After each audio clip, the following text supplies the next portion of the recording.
Luke Skywalker, farm boy turned hero, rebel turned legend, a symbol of hope for an entire galaxy. But somewhere along the way, we lost him.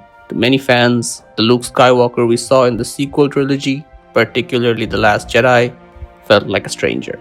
A broken man who had abandoned everything he once stood for. And Mark Hamill has always been vocal about how Rian Johnson's version of Luke wasn't Luke, it was Jake Skywalker. I'm sorry. Well, in this version, see, I'm talking about the George Lucas Star Wars. This is the next generation of Star Wars. So I almost had to think of Luke as another character. Maybe he's Jake Skywalker. He's not my Luke Skywalker, but I had to do what Ryan wanted me to do because it serves the story well. But listen, I still haven't accepted it completely, but it's only a movie. I hope people like it. I hope they don't get upset. And I came to really believe that Ryan was the exact man that they needed for this job. But in 2017, a video game, Battlefront II, of all things, managed to do something the multi-million-dollar film franchise couldn't do. It understood Luke. This is the story of how Battlefront II gave us a version of Luke Skywalker that felt true to the mythos, and why that short mission in the campaign told us more about the man he became than the entire sequel trilogy ever did. Let's start with the sequels. Now, I'm not here to tell you how to feel about The Last Jedi. I know some of you love it, and that's valid. But for many lifelong fans, Luke's portrayal felt off. We're talking about the same Luke who refused to kill his own father even after Vader helped destroy Alderaan, maimed his best friend, and tortured his sister. Yet somehow, in The Last Jedi, we're asked to believe that this same man ignited his lightsaber over a bad dream about his nephew.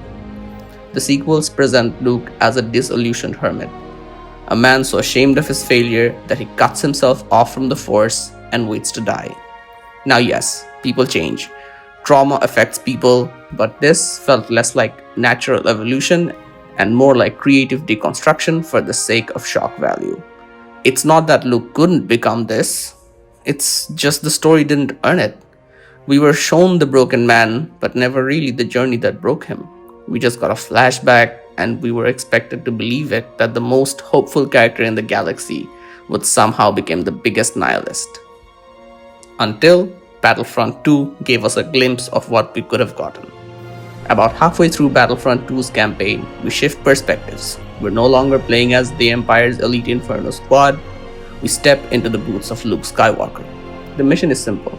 Luke lands on the planet Pilio to investigate one of the Emperor's hidden observatories. But the story here, it's anything but simple. He encounters Del Meeko, a loyal Imperial soldier. They're supposed to be enemies, but Luke doesn't kill him. He doesn't even attack him. Instead, he saves him from the native wildlife and eventually from himself. As they work together to access the vault, Del questions, why would a Jedi help an enemy? Why would someone like Luke Skywalker show compassion? And Luke answers, not with lectures, but with action, with kindness, and with trust.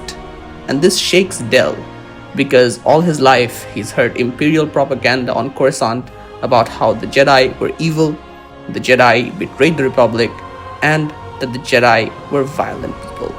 But when he finally meets one, it's far from it. He meets a compassionate man who is willing to take a risk even on his worst enemy. That's who Luke is. Even after the fall of the Empire, even after losing his father, even in the shadow of the Emperor's evil, Luke remains hopeful. He's rebuilding not just the Jedi, but the galaxy's faith in decency. And when the mission ends, he doesn't punish Del. He doesn't even try to convert him. He just gives him one thing the Empire never did: a choice. And that choice later on in the story turns Del and Iden Versio towards the light to help the rebellion against the Empire. Battlefront II's campaign lasts only a few hours, and Luke's mission barely 20 minutes. But in that short time, we see a man at peace with his past, clear in his purpose, and gentle with those who even called him enemy.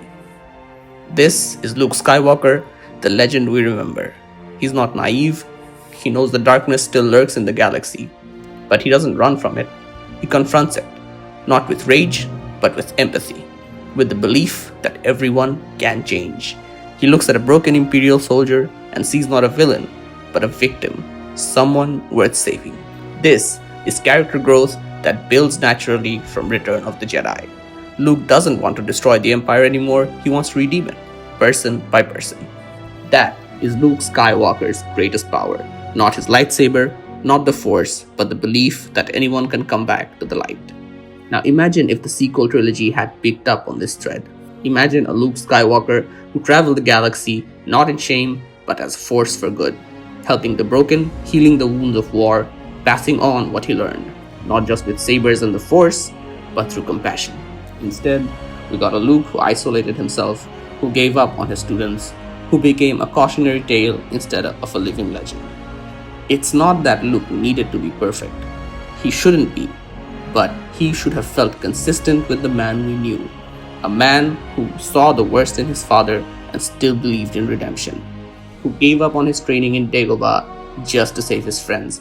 Even though Yoda warned him that he might not be successful, he still went because he believed he could save them.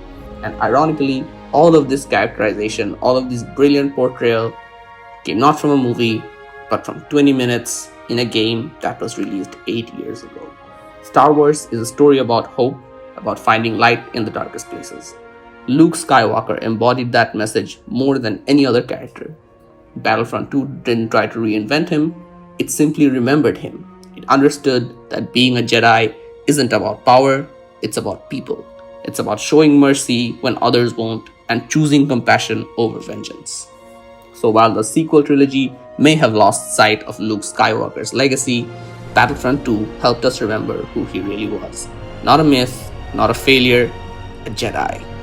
Thank you for watching. If you enjoyed this whole story breakdown, drop a like and let me know in the comments what you think of Luke's portrayal across Star Wars. Did Battlefront 2 get him right, or are the sequels a misunderstood take? Don't forget to subscribe for more Star Wars content, and remember, the Force will be with you always.